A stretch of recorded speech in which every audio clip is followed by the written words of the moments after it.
जय हिंद स्टूडेंट्स। आज की इस क्लास में हम लोग जनन चैप्टर का सारा ऑब्जेक्टिव देखने वाले हैं। आपके बोर्ड के एग्जाम में इससे एक भी बार क्वेश्चन नहीं आएगा जनन चैप्टर से, इसलिए आप लोग अंत तक जरूर देखिएगा ताकि आपका एक भी क्वेश्चन इस बोर्ड के एग्जाम में न छूटे। चलिए आज की इस क्लास को स्टार्ट करते हैं। चैप्टर का नाम क्या है? जनन। यह छठा चैप्टर है और एनसीईआरटी के अनुसार चौथा चैप्टर है। फर्स्ट क्वेश्चन अपना क्या कहता है? निम्नलिखित विशेषताओं में कौन अलैंगिक जनन के लिए सही नहीं है? तो इसके लिए 4 ऑप्शन दिया गया है। तो कोई ऐसा होगा जो सही नहीं होगा, किसके लिए? विशेषता जो अलैंगिक जनन के लिए सही नहीं होगा। ठीक है, तो इसका जो अपना आंसर हो जाएगा वो ख हो जाएगा। युग्मकों का निर्माण यह अलैंगिक जनन के लिए सही नहीं है। ठीक है, अगला क्वेश्चन, अलैंगिक जनन में किस प्रकार का कोशिका विभाजन होता है? तो अलैंगिक जनन में जो कोशिका विभाजन होता है, समसूत्री कोशिका विभाजन और असमसूत्री कोशिका विभाजन दोनों होता है। ठीक है, अगला क्वेश्चन, ईस्ट में सामान्यतः लैंगिक जनन होता है। तो ईस्ट में जो सामान्यतः जो लैंगिक जनन जो होता है किसके द्वारा होता है?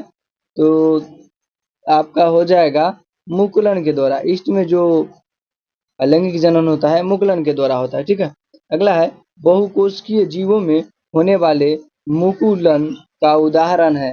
तो बहुकोशिकीय जीव में जो मुकुलन होता है उसका जो उदाहरण होता है वो अपना क्या हो जाता है?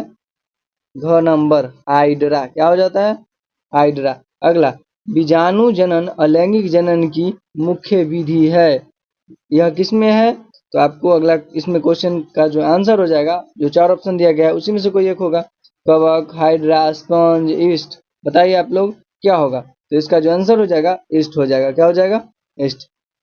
अगला क्वेश्चन, कैलस। कैलस का जो निर्माण होता है वह क्या होता है? उत्तक में होता है। उत्तक संवर्धन में होता है। किसमें होता है? उत्तक संवर्धन में होता है।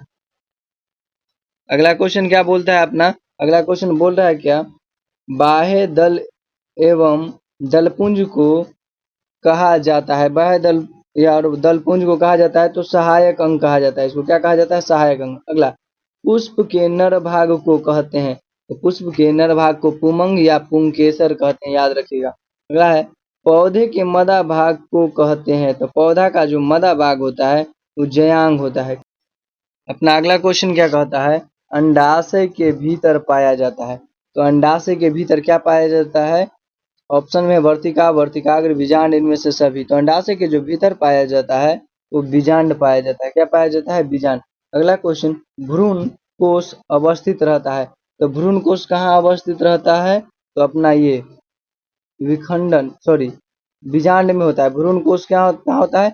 बीजांड में होता है। अगला क्वेश्चन, परागकणों का परागकोश से निकलकर पुष्प के वर्तिकाग्र तक पहुंचने की क्रिया को क्या कहते हैं? तो इसको हम लोग क्या बोलेंगे? तो हम लोग इसको निषेचन बोलेंगे। क्या बोलेंगे? परागकण बोलेंगे।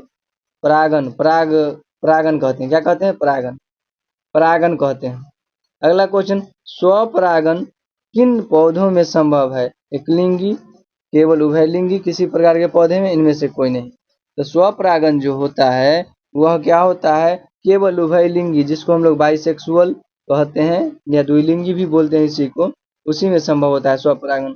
ठीक है, अगला है, निषेचन के बाद युग्मनज विभाजित होकर बनता है। युग्मनज निषेचन के बाद विभाजित होकर के क्या बनेगा?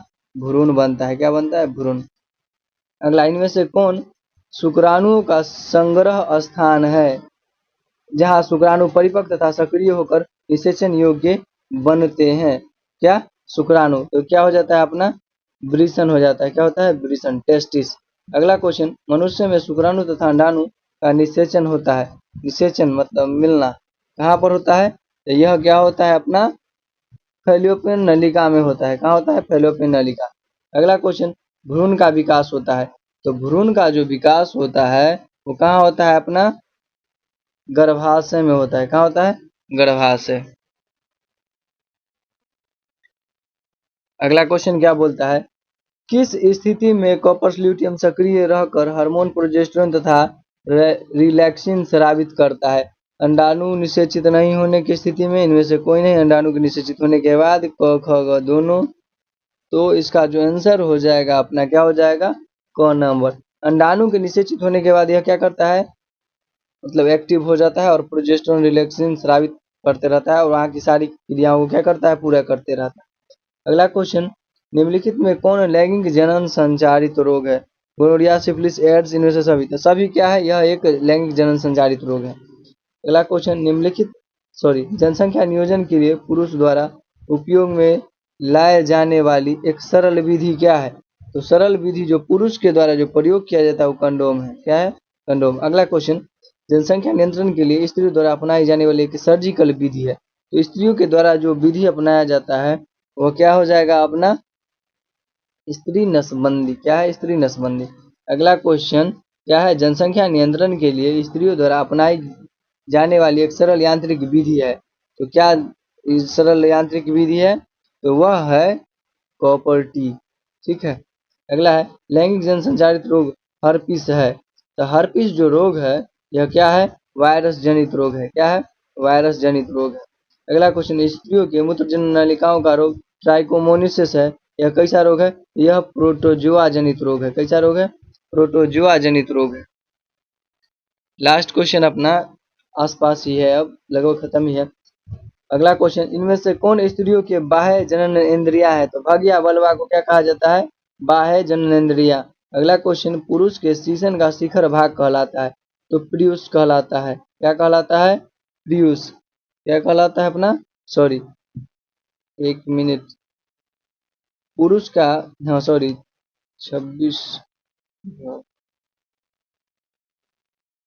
पुरुष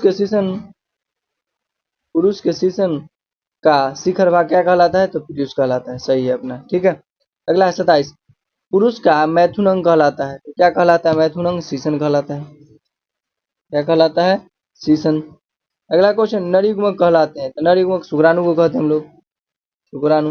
नीचे दिए गए चित्र में चिन्हित स्थान पुरुष के किस नर जननांग को दर्शाता है? तो नीचे कोई फिगर जो दिया गया है वो है किसका?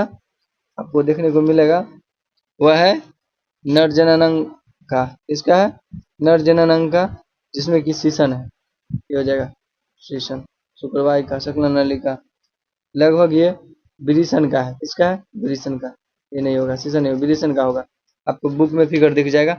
मिलते हैं नेक्स्ट क्लास में। वीडियो पसंद है जरूर लाइक कीजिएगा।